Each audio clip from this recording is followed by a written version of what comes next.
Alhamdulillah, wa salatu wa salam ala rasulillah, wa ala alihi wa sahbihi wa man wala. Toute pratique religieuse n'a de sens, n'a de valeur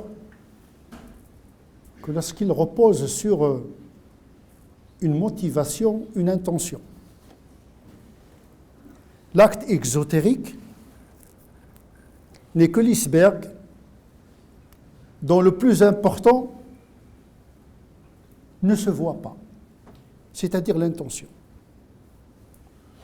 Il y a la prière, il y a le jeûne, il y a les actes méritoires, c'est ce qui apparaît aux gens.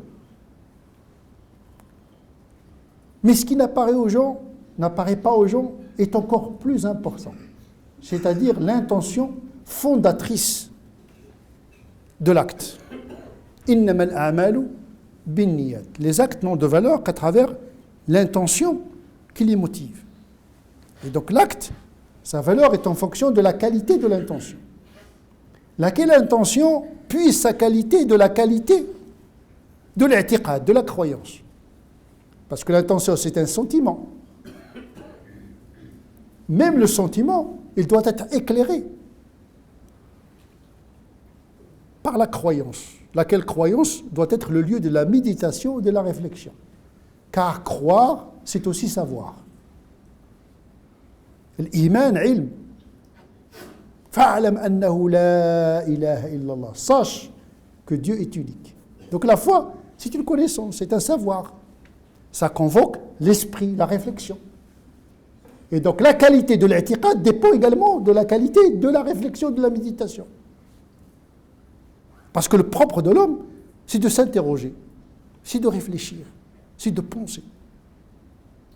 Dieu nous a dotés d'un outil, l'aql, c'est pour en faire un usage.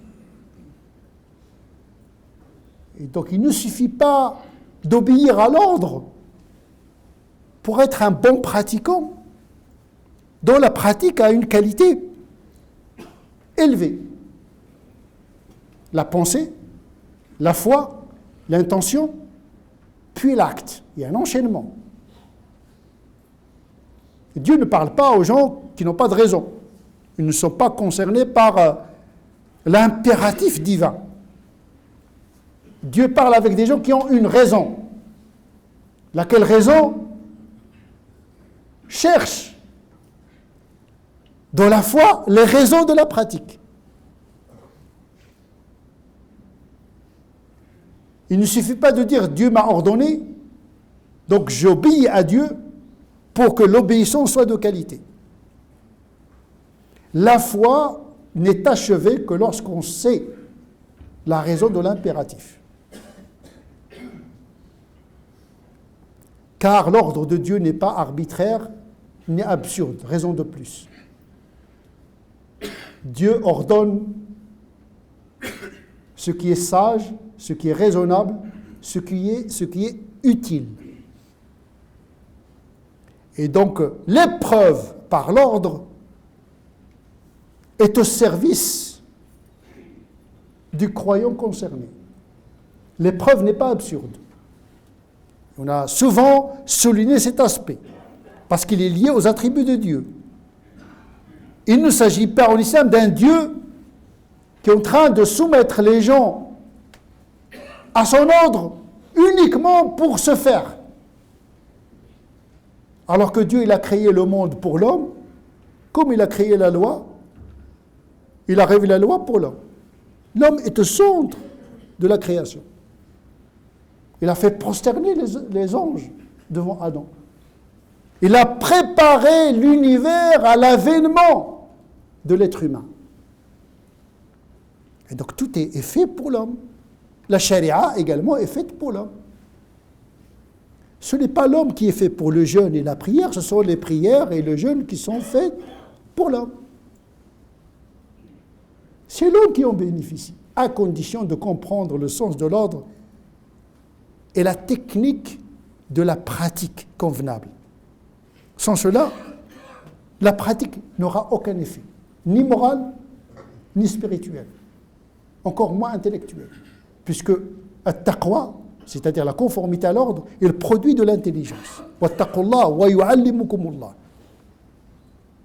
La rectitude est un moyen d'accès à la connaissance, mais par inspiration. Et donc la fonction ultime, c'est de connaître Dieu. Mais pour connaître Dieu, il y a des étapes. Pas la connaissance intellectuelle qui commence par la aqidah, mais la connaissance par la perception gnostique intérieure, ma'rifatul qalb. Lahum qulubun la yafqahuna biha. Ils ont des cœurs, mais avec lesquels ils ne discernent pas. Ce n'est pas une connaissance rationnelle, ni mathématique, ni physique, mais une connaissance inspirationnelle qui est le produit d'une bonne pratique. Jusqu'à ce que l'homme atteigne le dévoilement. I'budillah ka'annaka tara. Adore Dieu comme si tu le vois. Et c'est ça la connaissance, c'est reconnaître. Et la reconnaissance, c'est plus profond que la connaissance, parce que la connaissance, elle peut être théorique, et la reconnaissance se fait par l'accès direct à Dieu subhanahu wa ta'ala. Et c'est l'un des objectifs ultimes de la pratique du jeûne. Et donc, le jeûne est une pratique qui est faite pour l'homme. D'abord pour rétablir l'ordre biologique, l'ordre zoologique, l'ordre éthologique. Parce que l'homme, c'est le seul animal qui souffre de l'excès dans le désir. C'est un animal excessif, coléreux, criminel. Il mange sans avoir faim. Et quand il mange, il continue à manger même s'il n'a plus faim. Ce qu'on ne trouve pas dans le règne animal. L'animal, lorsqu'il a une faim physiologique, pas culturelle, physiologique, eh bien il cherche à manger. Et quand il mange, il s'arrête une fois qu'il s'est rassasié. Sauf l'homme. La cupidité, l'excès. Le jeûne est venu pour modérer cet excès animal, exceptionnel chez l'homme. Ils sont pires que les animaux parfois, dit le Coran. Ces humains, qui oscillent entre l'animalité, la bestialité et l'angélité. Il peut dépasser les anges comme il peut se rabaisser au-dessus de l'animalité. En dessous de l'animalité. Le jeûne, il vient rétablir le biologique, le corps, comme un préalable. Parce que quand le corps souffre, eh bien, ni la prière, ni la méditation ne peuvent marcher. Quand vous avez le ventre plein, quand vous êtes dans l'excès de la consommation, de la sexualité, de la nourriture, il y a une perturbation du mental et du spirituel en même temps. Donc il faut commencer par le corps. La charia s'est intéressée au corps. Toutes les lois gravitent autour de la protection du corps. C'est pour cette raison que, min maqasid al-sharia, parmi les visées de la charia, la préservation et la protection du corps. Interdire de tuer, l'altération du corps gratuitement, c'est interdit. C'est une amana le corps. Donc il faut l'entretenir. Eh bien, les pratiques, la prière, le jeûne, le pèlerinage, au départ, c'est au service de ce corps pour le mettre dans son orbite propre, d'équilibre, pour pouvoir s'adonner justement à la deuxième étape, celle de la santé spirituelle et mentale.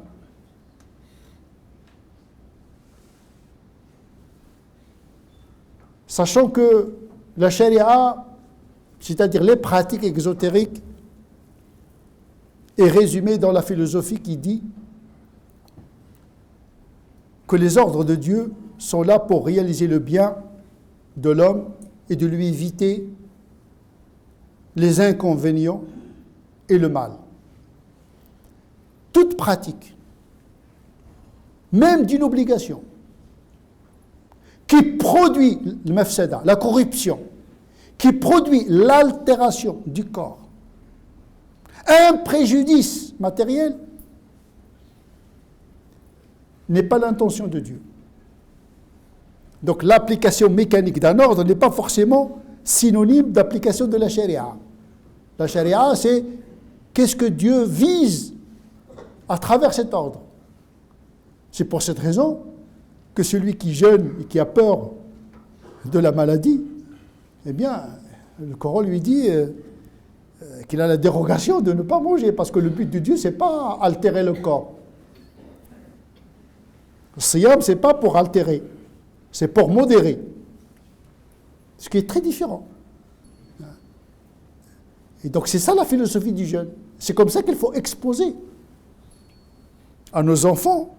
C'est comme ceci qu'il faut exposer aux autres qui s'interrogent sur le sens du jeûne. C'est une école. C'est une intelligence. C'est un rapport intelligent avec le corps. À condition de savoir jeûner. Parce que le jeûne, c'est un art. Fun. Comment dormir, comment se réveiller, comment manger, comment se tenir. Aujourd'hui, on voit que dans la pratique sociologique du jeûne, de beaucoup de musulmans, c'est une pratique qui altère le rythme physiologique et le rythme même sociétal, une fatigue, parfois due à l'excès pendant la nuit, au lieu de chercher la modération et l'équilibre. Et donc, le maslaha est au centre de ces pratiques-là. On peut dire la même chose pour le jeûne, pour la prière, pour le pèlerinage et pour toutes les autres pratiques. Il ne faut jamais perdre de vue le maslaha. Et donc l'application mécanique d'un ordre qui produit un déséquilibre biologique, un déséquilibre familial, un déséquilibre économique, ne participe pas du projet de Dieu. Yuridullahu bikumul yusr. Il ne cherche pas à vous contraindre gratuitement, même si l'effort est sollicité, parce que l'effort est au service de l'homme. Celui qui fait l'effort, eh bien, il grandit. Attention, ne mélangeons pas l'avantage, l'intérêt, l'utilité avec la jouissance. Ça n'a rien à voir. Le jeûne, c'est le code de la patience. Mais c'est une patience qui apprend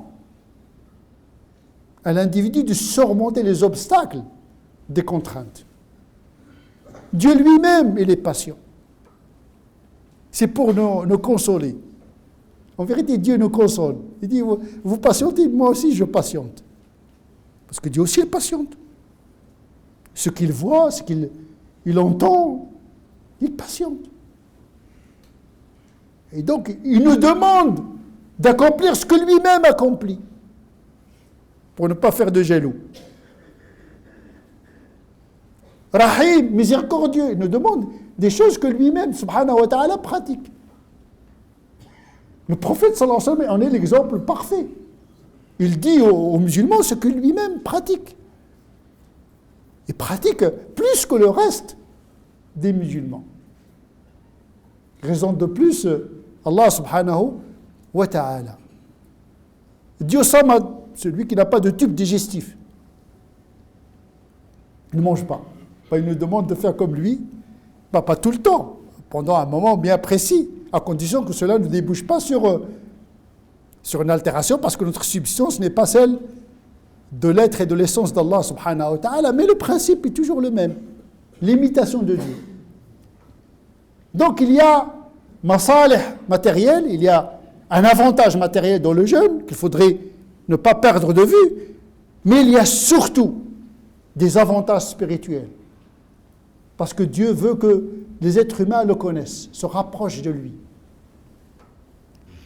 Dieu s'est rapproché de nous par le biais de la prophétie et de la révélation, et s'est rapproché de nous par sa miséricorde, sa bonté. Tout nous a été donné. Tout. On est maître de rien. La santé, l'intelligence. Qui peut dire aujourd'hui qu'il a créé quelque chose? Ou bien vous êtes des créateurs, ou bien vous êtes des créés. Vous ne pouvez pas. Donc tout a été créé pour nous. Nous sommes éjectés dans ce monde, entourés de bienfaits. Eh bien, c'est un acte d'amour de la part d'Allah subhanahu wa ta'ala et de miséricorde. Donc c'est un don. La loi également est un don. C'est une bonté, générosité d'Allah subhanahu wa ta'ala. Il est tanzil. Même Dieu, il descend. On ne sait pas comment, mais il descend. Au dernier tiers de la nuit, il descend. Il y a des moments où Dieu, il est près de nous pendant la prière. Vous dites Allah Akbar, Dieu, il est là. Donc il y a un mouvement qui est à l'essence de Dieu qui se réalise.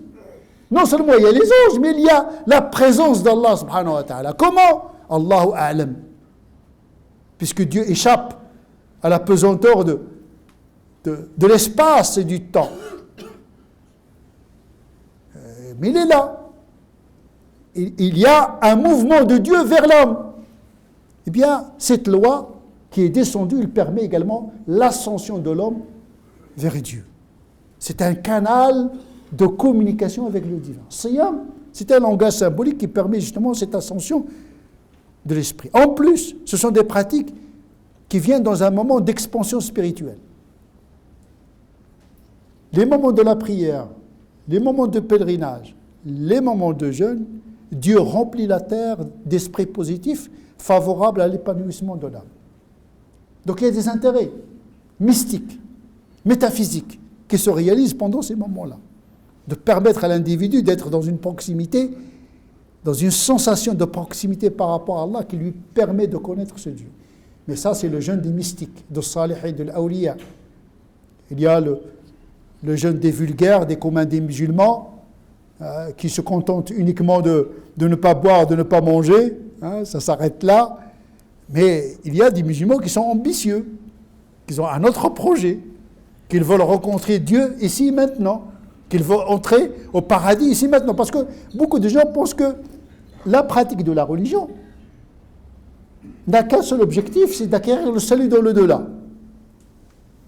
Non. La pratique de la religion vise également à acquérir le salut ici maintenant. On ne t'a pas révélé le Coran pour que tu sois malheureux.